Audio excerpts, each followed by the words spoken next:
Hello everyone, इस video में हम बात करने वाले हैं महाराष्ट्र। जैसे कि आपको पता चल ही चुका होगा, अभी तक के नोटिस आ चुकी है। सो महाराष्ट्र के जो भी रजिस्ट्रेशन है एमबीबीएस, बीडीएस, बीएचएमएस, बीयूएमएस और जो भी कोर्सेज हेल्थ कोर्सेज है उसका रजिस्ट्रेशन स्टार्ट हो चुका है। वो आपको कैसे करना है इस वीडियो में हम जो है तो डिटेल में उसके बारे में बात करने वाले हैं। साथ ही में हम नोटिस को एक बार अंडरस्टैंड करने वाले हैं ताकि आपको कोई भी कन्फ्यूजन जो है तो नहीं रहने वाला है। सो मेक श्योर आप चैनल को सब्सक्राइब कर दो ऐसी काउंसलिंग रिलेटेड वीडियोस देखने के लिए। तो चलिए हम स्टार्ट करते हैं। सो कमेंट में आपको एक लिंक दिख रही होंगी, उस लिंक को जैसे आप ओपन करोगे तो आप इस पेज पे पहुंच जाओगे। इस पेज को हम अंडरस्टैंड करेंगे कि रजिस्ट्रेशन की डेट क्या है, आपको पेमेंट कब करना है, कितना करना है, और उसके बाद आने वाला जो शेड्यूल है ऑनगोइंग, सो वो कैसे होने वाला है। इस वीडियो में हम उसके बारे में डिस्कस करने वाले हैं। सो देखते हैं। यहाँ आप देख सकते हो नोटिस नंबर 1 में दिया हुआ है, admission process for under graduate health science courses for academic year 2025 and 2026। So 2025 and 2026 के लिए जो है तो शेड्यूल आ गया है आपके लिए। आपको अगर किसी भी कोर्स में एडमिशन लेना है हेल्थ साइंस के रिलेटेड, यानी MBBS, BDS, BMS, BHMS, BUMS और बाकी के कोर्सेज भी देख सकते हैं आप यहाँ पे, बीटीएच और जितने भी कोर्सेज में अगर आपको एडमिशन लेना है तो आपको सीईटी सेल की वेबसाइट पे जाने के बाद रजिस्ट्रेशन जो प्रोसेस है उसको कंप्लीट करना पड़ेगा। उसके बाद आपको पेमेंट करना पड़ेगा और उसके बाद आपको अपने जो भी ओरिजिनल डॉक्यूमेंट्स हैं स्कैन कॉपी उसको जो है तो अपलोड करना पड़ेगा। तब आपका जो रजिस्ट्रेशन है वो कंप्लीट हो जाएगा। हम 1 बाय 1 देखने वाले हैं, इस वीडियो में कंटिन्यू करने वाले हैं आपको कब कैसे क्या करना है, तो वीडियो को पूरा देखिए। सो जैसे आप नीचे स्क्रॉल करोगे तो यहाँ पे कुछ लिखा है the admission process for government and government aided corporation, private, unaided and minority institute for health science courses in the state of Maharashtra will be carried out by commissioner and competent authority, state common entrance test, CET cell जिसको बोलते हैं website, Mumbai. Okay, filling up the online registration form will be with all the relevant information and necessary fees is mandatory for applying for admission to the various health sciences courses including MBBS, BDS, BMS, BHMS, BUMS, BNYS, BPTH, BOTH and BASLP, BPO। जो भी candidate, यहाँ पे ये लिखा है कि online आपको registration complete करना पड़ेगा। यहाँ नीचे बहुत इंपॉर्टेंट एक लाइन लिखी गई है, अगर आपने इस रजिस्ट्रेशन प्रोसेस को कंप्लीट नहीं किया है तो आपके नीट में मार्क्स कितने भी आए हो आपको जो है तो किसी भी कोर्सेज में एडमिशन नहीं मिलेगा। किसी भी कोर्स में एडमिशन लेने के लिए आपको नीट यहाँ पे जाने के बाद सीईटी सेल की वेबसाइट पे जाने के बाद अपना रजिस्ट्रेशन कंप्लीट करना पड़ेगा, तभी आपको जो है तो आप काउंसलिंग में पार्टिसिपेट कर पाओगे महाराष्ट्र स्टेट की। आगे देखते हैं हम क्या लिखा है यहाँ पे। तो यहाँ जाने के आगे देखने के बाद आपको यहाँ शेड्यूल दिख रहा होगा, यहाँ पे आप एक्टिविटी के अंदर देख सकते हो टेबल 1 में। सो सबसे पहले आपको करना क्या है, ऑनलाइन रजिस्ट्रेशन करना है आपको और सेशन को में अप्लाई करना है। किसी भी कोर्स में आपको अगर एडमिशन लेना है, चाहे वो एमबीबीएस हो, बीडीएस हो, बीएमएस हो, या किसी भी कोर्स में एडमिशन लेने के लिए आपको सबसे पहले एक्टिविटी तो यही करना है कि अपना रजिस्ट्रेशन कंप्लीट करना है। अब रजिस्ट्रेशन कंप्लीट करने के लिए यहाँ पे देखो आप डेट एंड टाइम भी देख सकते हैं। 23 यानी आज की डेट 23 जुलाई से लेके तो 30 जुलाई तक आपको अपना रजिस्ट्रेशन कंप्लीट करना है। रजिस्ट्रेशन कंप्लीट करने के बाद आपको सेकंड जो स्टेप होती है वो है पेमेंट ऑफ रजिस्ट्रेशन फीस। आपको पेमेंट कंप्लीट करना है रजिस्ट्रेशन का, ठीक है। अपनी कैटेगरी के अकॉर्डिंग आपको जो है पेमेंट करना है। रिजर्व कैटेगरी के लिए पेमेंट कुछ और होगा और अनरिजर्व के लिए पेमेंट कुछ और होगा। और उसकी आप डेट देख सकते हो यहाँ पे 23 जुलाई से लेके 31 जुलाई तक होने वाली है। और यहाँ टाइम भी आप देख सकते हो, रात के 11:59 यानी रात के 12 बजे तक आप पेमेंट कर सकते हो 31 जुलाई तक। उसके बाद इस प्रोसेस को कंप्लीट करने के बाद आपको अपने जो भी स्कैन डॉक्यूमेंट्स है, कलर्ड डॉक्यूमेंट्स, उसको सीईटी सेल की वेबसाइट पे फॉर्म भरते वक्त अपलोड करना है। और आप जैसे ही ये 3 स्टेप कंप्लीट कर लोगे उसके बाद आपकी रजिस्टर्ड कैंडिडेट की लिस्ट तैयार होंगी और वो उसका टाइम देख सकते हैं आप यहाँ 2 अगस्त को आपकी रजिस्टर्ड कैंडिडेट की लिस्ट तैयार होंगी। जितने भी कैंडिडेट ने एडमिशन लेने की सोच रहे हो आप, चाहे वो बीएमएस हो, बीयूएमएस, यानी कॉमन आपकी एक रजिस्टर्ड लिस्ट तैयार होंगी ये प्रोसेस कंप्लीट करने के बाद, रजिस्ट्रेशन प्रोसेस कंप्लीट करने के बाद। ओके, सो नेक्स्ट आप देख सकते हो यहाँ पे टेबल 2। अभी टेबल 1 हमने डिस्कस कर लिया है, टेबल 2 में क्या है वो अब हम देखते हैं। सो टेबल 2 में ये कहा गया है कि आपकी जो प्रोविजनल है, publication of provisional merit list of registered candidate MBBS, BDS, वो आपकी 2 अगस्त को रिलीज़ होगी। उसके बाद है publication of seat matrix BMS और एमबीबीएस और बीडीएस के लिए सीट मैट्रिक्स रिलीज़ होगा।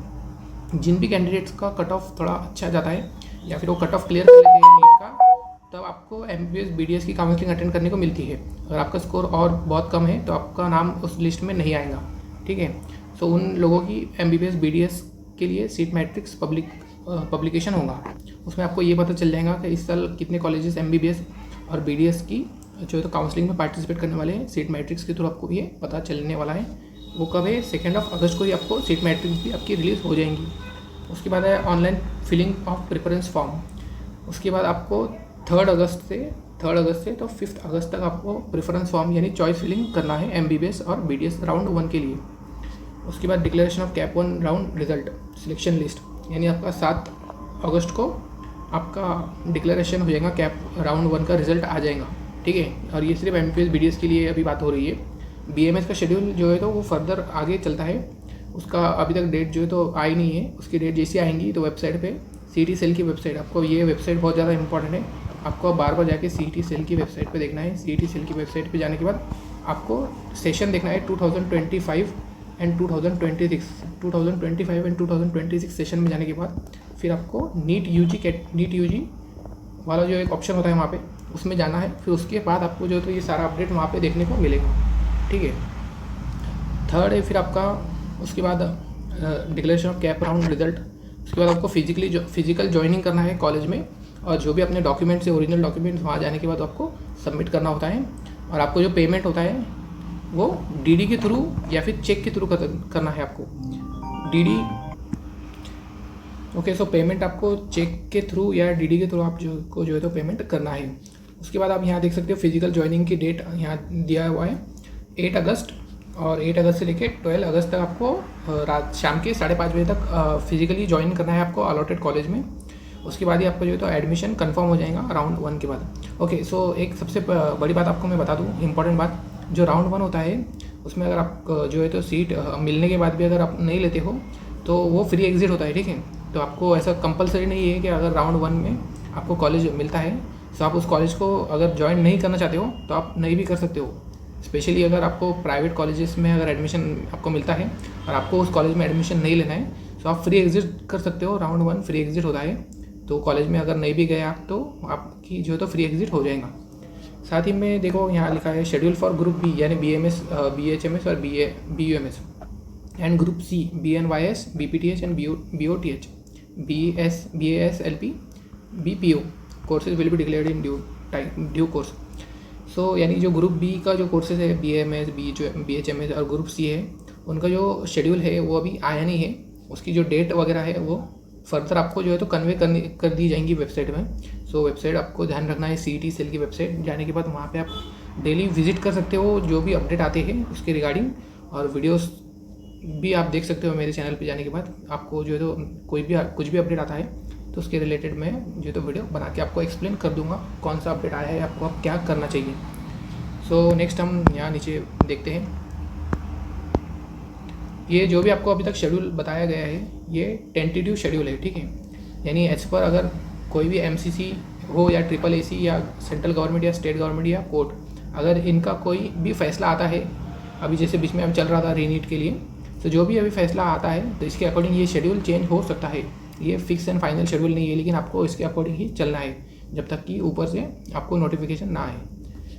The schedule for subsequent cap rounds of MBBS BDS BMS BHMS BUMS, subsequent जो शेड्यूल होने वाले हैं उसका आपको जो है तो डेट वगैरह वेबसाइट पे बता दिया जाएगा। सो ये अभी जो भी हमने अभी तक डिस्कस किया है ये राउंड 1 के लिए होने वाला है, और सिर्फ MBBS और BDS कोर्सेज़ के लिए ही ये था। BMS या ग्रुप B और ग्रुप C कोर्सेज़ के लिए ही फर्दर आपको कन्वे कर दिया जाएगा कि आपको कौन सा शेड्यूल फॉलो करना है। यहाँ पे कुछ इंपॉर्टेंट नोट पॉइंट्स है जो आपको रीड करना चाहिए, बहुत ज़्यादा इंपॉर्टेंट ये जो तो है। तो अभी 1 बाय 1 इसको समझते हैं। Candidate should upload all the requested original scan documents, जो भी डॉक्यूमेंट्स है आप अपलोड करने वाले हो रजिस्ट्रेशन फॉर्म कंप्लीट करते वक्त, वो आपको बिल्कुल करेक्ट करने चाहिए। कोई भी डेफिशिएंट डॉक्यूमेंट अपलोड मत करना, और सारे कलर्ड स्कैन डॉक्यूमेंट्स अपलोड करना, ठीक है। It will be sole responsibility of the candidate to upload all the necessary documents and familiarise himself with online preference filling system for admission to health sciences course. ये second point, तो इतना कुछ जो है तो वो नहीं है, आपको मैं बता दूंगा, आपको अभी तक समझ में भी आ चुका होगा। उसके बाद हम देखते हैं candidate should also ascertain his her और her his eligibility for admission to the various courses before filling of the registration form. सबसे इंपॉर्टेंट पॉइंट ये है अभी तक के, अगर आपके नीट में बहुत ज़्यादा कम मार्क्स थे, अगर आपने क्वालिफाई ही नहीं किया है तो फिर रजिस्ट्रेशन करके तो कोई फ़ायदा आपका नहीं है। तो एटलीस्ट अपने रजिस्ट्रेशन करना चाहिए, तब करना चाहिए जब आपके अच्छे खासे मार्क्स हो। अच्छे खासे मार्क्स यानी आपने जो कट ऑफ क्लियर करना चाहिए, ठीक है, रिस्पेक्टिव कैटेगरीज के अकॉर्डिंग आपने जो अपना कट ऑफ है वो क्लियर करना चाहिए। अगर आपने बहुत कम मार्क्स पे या लो मार्क्स पे 20-30 मार्क्स पे अगर रजिस्ट्रेशन कर दिया तो चांसेस हो सकते हैं कि आपका जो फॉर्म है वो रिजेक्ट हो जाएगा। तो इसलिए सबसे पहले इस चीज़ को आप ध्यान में रखिए। फिर पर्सन विद डिसेबिलिटी, जो भी हैंडीकैप होते हैं, should have claim the quota at the time of NEET. जिसने भी ये कोटा को क्लेम किया था, they should submit the online PWD certificates issued by any one of the 16 boards. कोई भी 16 बोर्ड के द्वारा जो भी आपको सर्टिफिकेट प्राप्त हुआ था उसको आपको अपलोड करना है, अगर जिसने भी नीट में यस किया था PWD कोटा से। उसके बाद as per the GR of general administration department, यहाँ आप देख सकते हो उसका dated 12 February 2019 and government resolution. जो भी EWS को, ये EWS के लिए, ठीक है, EWS means economically weaker section, और include the person who are not covered under the scheme of reservation for, जो भी इन स्कीम में नहीं आते हैं, जैसे SC ST DTA NTB NTC NTD OBC including SBC and SCBC, जो इनमें नहीं आते वो EWS में जो तो पार्टिसिपेट कर सकते हैं। लेकिन उसके लिए भी एक कंडीशन होती है, आपकी इनकम जो है तो मिनिमम 8 लाख से कम होनी चाहिए। Candidate belonging to reservation category must claim so in application before submitting at this same. पहले आपको जो है तो अपने रिजर्वेशन के लिए क्लेम करना है, अगर आप बाद में करोगे तो ये प्रॉब्लम आपको हो सकती है रजिस्ट्रेशन के वक्त, ठीक है। रजिस्ट्रेशन के वक्त आपको अगर रिजर्वेशन कैटेगरी में आप बिलोंग करते हो तो आपको यस पे टिक करना है, अगर आपने नहीं किया तो फिर बाद में आपको अनरिजर्व कैटेगरी में जो है तो डाल दिया जाएगा। यानी क्लेम फॉर कन्वर्टिंग ओपन, यानी बाद में अगर आप ओपन से रिजर्व कैटेगरी में जाने के लिए ट्राई करोगे तो वो पॉसिबल नहीं होने वाले हैं। और बाकी आप देख सकते हो यहाँ पे NRI कोटा के लिए जो भी इस वेब पोर्टल पे आपको रजिस्ट्रेशन करना है, जो भी कैंडिडेट NRI कोटा को बिलोंग करते हैं बिफोर 29 जुलाई, ठीक है। NRI candidate should note that they are eligible only for 15% institute quota as per merit. Only 15% quota के लिए जो तो ये NRI कैंडिडेट्स जो तो वैलिड होते हैं, एलिजिबल होते हैं। All the candidate should visit CET cell official website, और यहाँ पे आप वेबसाइट भी देख सकते हो सारे अपडेट्स के लिए।